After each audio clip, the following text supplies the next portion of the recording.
I'm not sure if this is the creepiest or the most disgusting thing to ever happen to me, but here it is. I'm a 17-year-old female. For the past couple of months, my friends and I had a routine. After a good yoga session, we'd head to McDonald's for some greasy comfort food. We weren't part of any class. We just liked doing yoga together 2 or 3 times a week. McDonald's had this guilty pleasure effect on me. I rarely ate there otherwise, so I always looked forward to these visits. I had been there often enough to start recognizing the staff. I didn't talk to them, but their faces became familiar. That's why I noticed right away when someone new started working there. A guy with thinning hair, enormous bug-like eyes, and strange jerky body language. If he was deep-frying fries, he'd freeze for a second, then suddenly dunk them in one sharp motion, splashing hot grease everywhere. It wasn't just weird. It felt intentional, almost like he wanted to startle anyone watching. One day, while paying for my order, I happened to be looking at him, trying to figure out if I'd seen him before. He had his back to me. Then, in one single sharp movement, he spun around and locked eyes with me. His stare felt like a hook sinking into my skin. Weeks passed, and I noticed he was always there after our yoga sessions. My friends had their own uneasy stories about him, but none of us stopped going. Then came that day. It was a weekend, no school. After yoga, we went to McDonald's as usual. There were barely any customers. One man already eating, no cars in the drive-thru. Yet, our food took unusually long. I noticed the creepy guy working, but then he vanished behind a wall, out of sight. Eventually, we were called to pick up our order. It was him. He brought our trays out personally. His face looked pale and drawn, but his huge eyes were wide, fixed on me in a way that made my stomach tighten. It wasn't a casual glance. It was an unblinking, deliberate stare, as if he wanted me to remember it later in my nightmares. We sat down, but I couldn't shake the feeling of his gaze. My skin crawled. I convinced my friends to take the food to the car instead. Once inside, I opened my chicken nuggets box and froze. Something was smeared across them. It wasn't sauce I recognized. It had an unnatural color, somewhere between yellowish and gray, with a slick, mucus-like texture. The smell hit me next. Sour, foul, organic. My stomach flipped violently. My friend took one look and screamed. I was still trying to process what I was looking at when I glanced up through the car window. There he was, standing half-hidden behind a nearby parked car, staring at me. His head was tilted slightly down, but his bug-like eyes looked up at me with a hunger I can't describe. It was the look of someone imagining peeling the skin off their meal, and the meal was me. We threw everything away. None of us could eat another bite. For weeks afterward, I couldn't bring myself to eat anything with sauce on it. Just the sight made me gag. I never went back to that McDonald's. I'm a 22-year-old man, and this happened just last week. My fiancée and I had been looking to buy a house, a big step for us. But we both landed good jobs after college and wanted to settle down early. Her grandmother owned a house that had been sitting empty for over a year after a relative passed away. The place needed work, peeling paint, warped floors, general repairs, but nothing we couldn't handle. She offered to sell it to us for a price low enough to cover the renovations. We were thrilled, but not everyone in her family shared our excitement. My fiancé's aunt and her 2 adult sons, both unemployed, both with reputations for trouble, made it clear they weren't happy. They had a history of leeching off relatives, and when the house sat empty, they started warning us about it. They claimed strange things happened there, whispers in the halls, cold drafts in rooms with no open windows, shadows moving at the edge of vision. Once, her aunt said she smelled death in the living room, like something had crawled into the walls and rotted there. My fiancé and I laughed it off. but after hearing it enough times, the words started scratching at the back of my mind. When I was there alone working on the house, I began noticing things myself. Soft creaks from the attic, faint scraping sounds in the walls, an occasional metallic tang in the air. At night, I swore I sometimes heard slow footsteps on the upstairs floorboards when I was certain I'd locked every door. Still, I chalked it up to an old house settling. That was until one afternoon. I'd stepped out to buy lemonade from a nearby store. Coming back, I saw movement at the side of the house. I approached quietly, ready to scare off a raccoon, and saw my fiancé's younger cousin crouched at the side door with a screwdriver, clearly about to force the lock. He froze when he saw me. His excuse was clumsy, something about thinking he saw a suspicious car in the driveway. I told him it was mine. He walked off, muttering curses under his breath. That's when it stopped feeling like paranoia and started feeling real. A couple weeks later, my fiancé and I decided to get out of the house for the day. We went to McDonald's for something cheap and easy. On the drive there, I had this prickling sensation like we were being watched. I kept checking the mirrors, half expecting to see a familiar car behind us. When we arrived, we went inside to eat. We were joking around, enjoying ourselves, when my fiancé's cousin walked through the door. He didn't even glance at the counter. His eyes locked on me immediately, heavy and unblinking. My fiancée noticed my change in expression and turned to see him herself.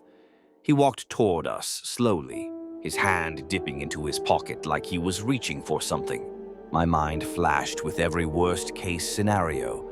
Then, without a word, he climbed into the ball pit area where we were sitting and lunged at me. Instinct took over. I landed a punch to his face as he came down. He kicked me in the stomach, but I hit him again and again until he backed off, yelling that I was killing him. He threatened to press charges. I told him I was calling the cops. That sent him running to his car and speeding away. The next day, we both filed restraining orders against him, his brother, and their mother. Since then, we haven't seen them once. The noises in the house stopped too, which told me all I needed to know about the ghost stories.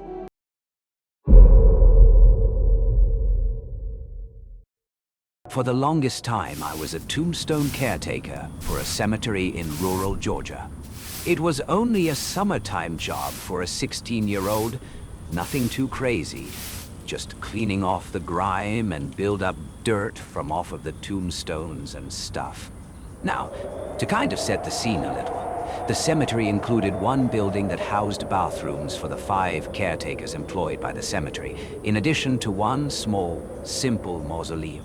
Other than that, it was all just flat earth with tombstones littering the entire site. The whole place felt pretty cut off, too, as surrounding the place were some of the densest forests in the entire state of Georgia. Naturally, because of the eerie surroundings, I was always a little bit more paranoid than maybe I should have been. That, and I watched a ton of horror movies and such, which I get is a terrible combo for someone working in a cemetery. So one night I was doing my rounds when I had to go into the small mausoleum we had. Some of the wealthier families in the area were entombed within, and it was my job to go in. Make sure all was neat and clean, making sure it met the standards of these uppity folks. I'm walking over to it, and right off the bat, I feel like something is off. I couldn't quite put my finger on it at first. Just this general sense that I wasn't alone. And that's about the time that I noticed candlelight coming from the small mausoleum. I was also pretty certain that I could hear voices coming from inside, too. Like younger voices, kids my age at the time. They were giggling and laughing, and it didn't sound particularly wholesome. Now, I hadn't seen anyone enter or leave the cemetery, but I also wasn't about to potentially take on a bunch of drunk teenagers on my own, as I definitely would have gotten my butt kicked. So I called the lone security officer on duty, the dude that does a few rounds on the lot. He was an older, retired cop, but he was definitely tough, and I knew he'd jump at the chance to help me out. When the ex-cop finally turns up, we both go inside. It was empty, which made absolutely no sense, as I'd literally just heard voices and stuff inside. And there were indeed lit candles inside, burning around one of the tombs. A tomb that had been opened up to reveal the remains of a child-sized skeleton. Nothing other than that was disturbed, but that was bad enough. Mainly because the open tomb contained a rotten old child's doll, like the knitted kind. It was seriously disturbing to see that old thing smiling away whilst lying hand in hand with an actual kid skeleton. Me and the security guard quickly got out of there, doing a lightning sweep of the grounds to try to at least get eyes on these sick idiots that desecrated that girl's final resting place. Neither of us saw a soul, which was more frustrating than it was scary. And after about a quarter of an hour, we met back at the mausoleum to set the girl's grave in order by sliding the stone tablet back on top of the tomb. When we stepped inside, the doll that was previously hand in hand with the dead girl was sitting on the other side of the mausoleum, just sat there upright, with that same uneven smile stitched across her face. Whoever was messing with us had actually gone back to move that doll to taunt us. I quit the next day and never went back, not even to visit. Okay, so years ago my dad purchased the cemetery when I was in middle school, and I worked for him through high school graduation. I did yard work, mowing, weeding, and tending to flower beds, etc. And aside from the occasional shadows seen out of the corner of my eye or hearing strange sounds, the cemetery was actually quite a peaceful little place. But the strangest is when you have a burial in the crypt. Basically, you dig down about 5 or 6 feet to expose a giant pair of stone slab doors. You pull the stone doors off and then drop down into a tiny, cold, dark room. These rooms can either fit 2 full-size coffins, 4 children's coffins, by far the hardest to deal with, or years and years worth of cremated remains. So back in the 50s and 60s, families would purchase one crypt, and the entire family tree would be cremated and interred inside it. Some just put the cremated remains in it and closed it off, but others lit candles and left mementos. Flowers and souvenirs, pictures and stuff like that. It's really creepy opening up one of those things after like 50+ years and finding all kinds of melted candles and old pictures of the deceased people inside. Not only that, but when you hop down in there enough times, eventually you have a weird realization that you are at the same level and completely surrounded by bodies, and that one day, inevitably, you're going to be joining them. Another time, my best friend and I were earning a little money over summer at the cemetery, working as groundskeepers when we were juniors and seniors. It was easy money. We got paid $5 an hour mostly for edging or trimming and generally keeping the whole place nice and tidy. We raked a lot of leaves and dug a lot of holes that summer, but we also got to tear around the grounds in what was basically a souped-up golf cart with our tools in the back. There was a lot of dead flowers to dig up, not to mention a lot of empty liquor bottles, beer cans, and unfortunately, on occasion, even some used condoms. There was a widow who left scribbled notes on her husband's grave, almost all of them completely illegible. Also, a lot of sodden stuffed animals were left on the graves of children. It felt so wrong throwing that stuff in the trash. And take my word on it, it sucked even harder than digging holes. It was annoying to work in the rain, and it rained often, but it was truly a gravy job, no pun intended. The creepiest thing I saw was one of the old-style baby dolls that had been left on a grave. Not inherently spooky, I know, but what creeped us out was the fact that it was badly burned, almost like someone had gone over it with a blowtorch or something. Not just that either, It had what we discovered to be these big iron nails that had been driven into the spaces its eyes should have been. Probably just some local college kids playing a prank or something. Heck, it could have been my buddy, but he never admitted to it.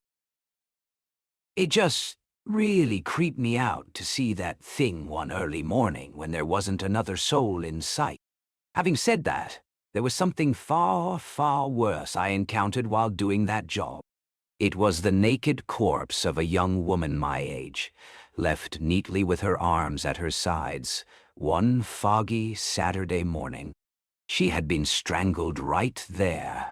Whoever murdered her had also bludgeoned her horribly. She was identified quickly, and it turned out that she was a student at a neighboring high school, but her clothes were never found, and to my knowledge, her murder was never, ever solved. My friend and I were grilled by police on 2 separate occasions, and honestly, I think that was the scariest part, knowing we were actually implicated in the murder, but we didn't know a thing, and each had alibis.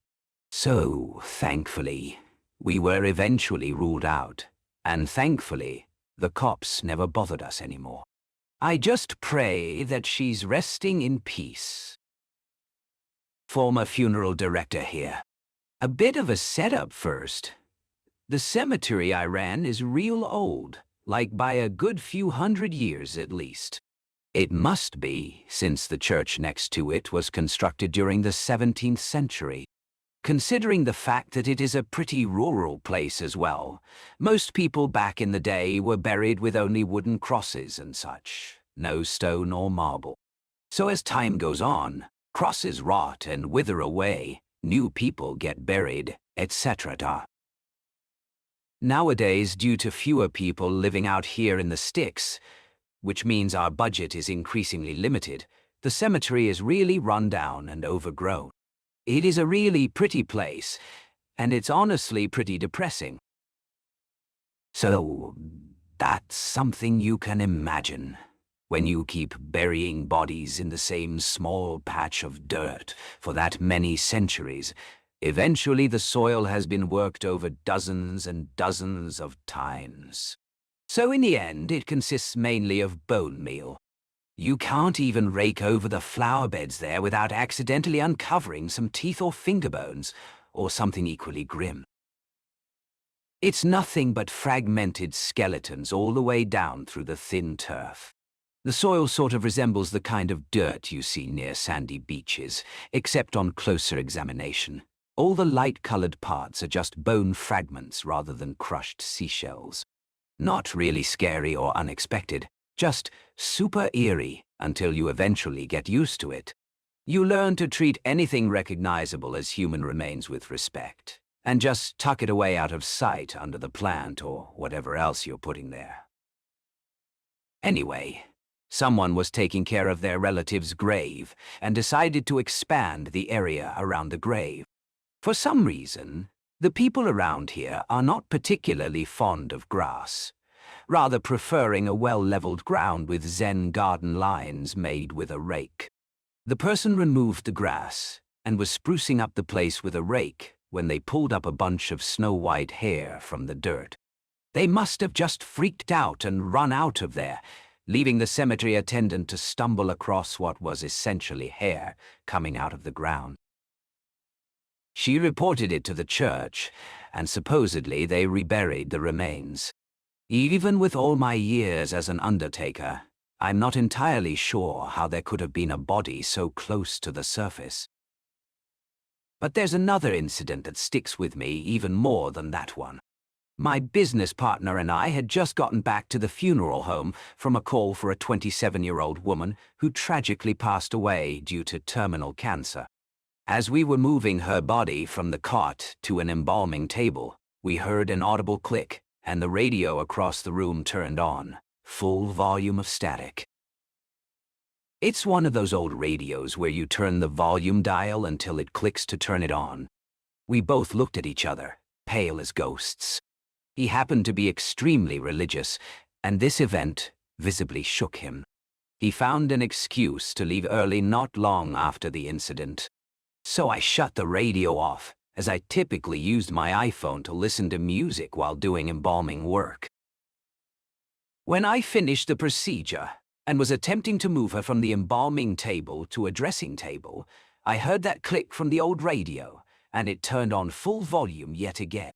At this point, I was fairly freaked out and got out of there not long after. My partner and I never spoke of it again, and nothing like that had ever occurred, to my knowledge, before or after.